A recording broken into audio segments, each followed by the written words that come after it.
ជំរាបសួរបងប្អូនទាំងអស់គ្នាបាទថ្ងៃនេះយើងបន្តបកប្រែអត្ថបទកាសែតមួយទៀតបាទបងប្អូនមើលចំណងជើងទាំងអស់គ្នាបាទCambodia's generational shift differences between សម្ដេចតេជោហ៊ុនសែន and សម្ដេចធិបតីហ៊ុនម៉ាណែតgenerational shift ការផ្លាស់ប្ដូរជំនាន់បាទ shift នេះគឺ change ណាបាទការផ្លាស់ប្ដូរជំនាន់របស់ប្រទេសកម្ពុជាបាទdifferences ភាពផ្សេងគ្នារវាងសម្ដេចតេជោហ៊ុនសែនហើយនិងសម្ដេចធិបតីហ៊ុនម៉ាណែតបាទផ្សេងគ្នាយ៉ាងម៉េចបងប្អូនឥឡូវយើងមកមើលអត្ថបទតែម្ដង A year has passed for the premiership of Samdech Thipadei Hun Manet. At the point of transition, there was a joke within Cambodian seniors that this generational shift was a transition to the generation of Oxford from the generation of Oxfield. បាទមួយឆ្នាំបានកន្លងផុតទៅហើយសម្រាប់ការកាន់តំណែងជានាយករដ្ឋមន្ត្រីរបស់សម្ដេចធិបតីហ៊ុនម៉ាណែតបាទ premiership នេះគឺការកាន់តំណែងជានាយករដ្ឋមន្ត្រីបាទនៅចំណុចនៃការនៅត្រង់ចំណុចនៃការផ្លាស់ប្ដូរមានរឿងកំ pl ែងមួយក្នុងចំណោមមនុស្សចាស់ដែលថាការផ្លាស់ប្ដូរចំនួននេះគឺជាការផ្លាស់ប្ដូរគឺជាការផ្លាស់ប្ដូរទៅកាន់ចំនួន Oxford ពីចំនួន Oxfield បាទបងប្អូនប្រកាសជាយល់ហើយណាបាទOxford នេះគឺជាសាកលវិទ្យាល័យល្បីមួយនៅប្រទេសអង់គ្លេសហើយសម្ដេចធិបតីហ៊ុនម៉ាណែតបានបញ្ចប់ដូចជាថ្នាក់បណ្ឌិតបានពីសាកលវិទ្យាល័យ Oxford ហើយនៅ West Point ខាងបណ្ឌិតសភាយោធានៅសហរដ្ឋអាមេរិកបាទហើយ Oxfield បងប្អូន Oxfield នេះគឺជាពាក្យកំ pl ែងទេបាទគឺมันបានដូចថាសម្ដេចចង់ប្រៀបធៀបថាมันបានបញ្ចប់ការសិក្សាពីបរទេសពី Oxford អីទេប៉ុន្តែជាចំនួនដែលចេញពីកូនកសិករក្រីក្រលំបាកអីចឹងណាបាទ Oxfield ពីអ្នកស្រែចម្ការអូខេឥឡូវយើងបន្តទៀតបងប្អូន Seniors wanted to say that their generation did not have the chance to study. They came from the right field and they went to the battlefield. That was their stories. And the new generation, especially those in the cabinet of Samdech Thipadei Hun Manet, mostly had received tertiary education abroad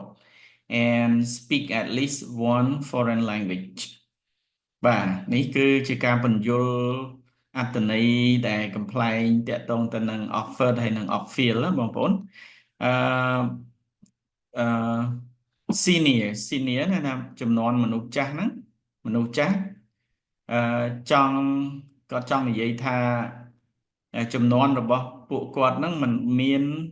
did not have มันមានឱកាសសិក្សារៀនសូត្រពួកគេមកពីស្រែចម្ការ they came from the right field ហើយពួកគេ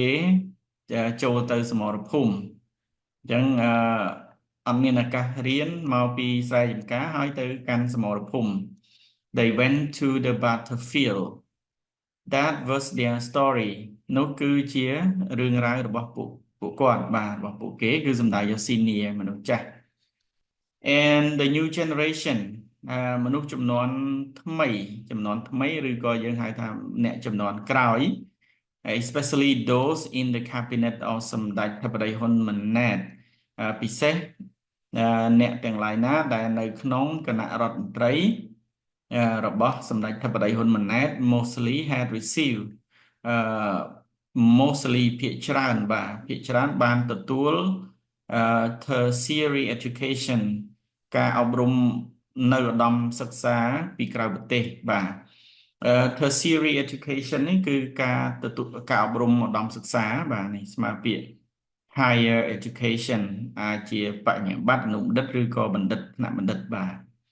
abroad នេះនៅក្រៅប្រទេស and speak at least one foreign language ហើយនិយាយយ៉ាងហោចណាស់ក៏ចេះភាសាបរទេសមួយដែរអូខេបងប្អូនយើងបញ្ចប់ប៉ុណ្ណឹងប៉ុន្តែមុននឹងបញ្ចប់ខ្ញុំចង់បង្ហាញបងប្អូនខ្លះតាក់ទងទៅនឹងការ search ពាក្យបន្ថែមដើម្បីយើង improve มันរៀនពាក្យតែប៉ុណ្ណឹងទេគួរតែយើងពង្រីកគេហៅ family word ហ្នឹងឲ្យបានច្រើនបងប្អូនមើល premiership generation of shift transition battlefield cabinet tertiary education higher education អឺអូភ្លេចប្រាប់បងប្អូនដែរកសែតអត្ថបទនេះគឺខ្ញុំបានដកស្រង់ពីខ្មែរ Times អញ្ចឹងបងប្អូននេះចាប់អារម្មណ៍អីអាចចូលទៅអានបានមួយថ្ងៃ2-3អត្ថបទហ្នឹងចេះពាក្យច្រើនណាបងប្អូនបាទឥឡូវខ្ញុំសូមបង្ហាញបន្តិចបងប្អូនតាក់ទងទៅនឹងរបៀបយើងឆែកពាក្យបន្ថែមណាបាទឥឡូវយើងមកចូលមើលមកផ្ទាំង Google បាទនេះខ្ញុំ search តាក់ទងនឹង Oxford University of Oxford បាទឥឡូវយើងរបៀបឆែក dictionary ដើម្បីឲ្យបាន idea ច្រើនយើងចង់មើលឧទាហរណ៍ Longman Dictionary បងប្អូនមើលតាម online Longman Dictionary ឥឡូវឧទាហរណ៍ថាបងប្អូនចង់មើលពាក្យtransition បាទ transition ការផ្លាស់ប្ដូរណាបាទការផ្លាស់ប្ដូរយើងមើលគាត់នេះជាការបញ្យល់ជា noun when something changes from one form or state to another ចឹងការផ្លាស់ប្ដូរពីទម្រង់មួយឬក៏រដ្ឋមួយទៅកាន់រដ្ឋមួយទៀតបាទ transition from something to something អានេះប៉ុន្តែយើងមាន collocations បងប្អូនមើលcollocation គឺការប្រើពាក្យដែលប្រើជាមួយនឹង transition ហ្នឹងគឺអាចប្រើបានពាក្យអីខ្លះឧទាហរណ៍ថាយើងប្រើជាមួយនឹងគុណនាមគឺមាន smooth transition គឺការផ្លាស់ប្ដូរដែលរលូនអញ្ចឹងទៅហើយនេះឧទាហរណ៍បាទណាបាទ There were some difficulties in achieving a smooth transition to independence បាទគឺថាមានភាពលំបាកក្នុងការសម្រេចបានការផ្លាស់ប្ដូររលូនឆ្ពោះទៅកាន់ឯករាជ្យភាពបាទហើយនៅក្នុងការផ្លាស់ប្ដូរយើងអាច peaceful transition ការផ្លាស់ប្ដូរប្រកបដោយសន្តិភាពអីចឹងមក gradual transition difficult or painful transition នេះសិតតែបងប្អូនចេះហើយយើងមើលតាម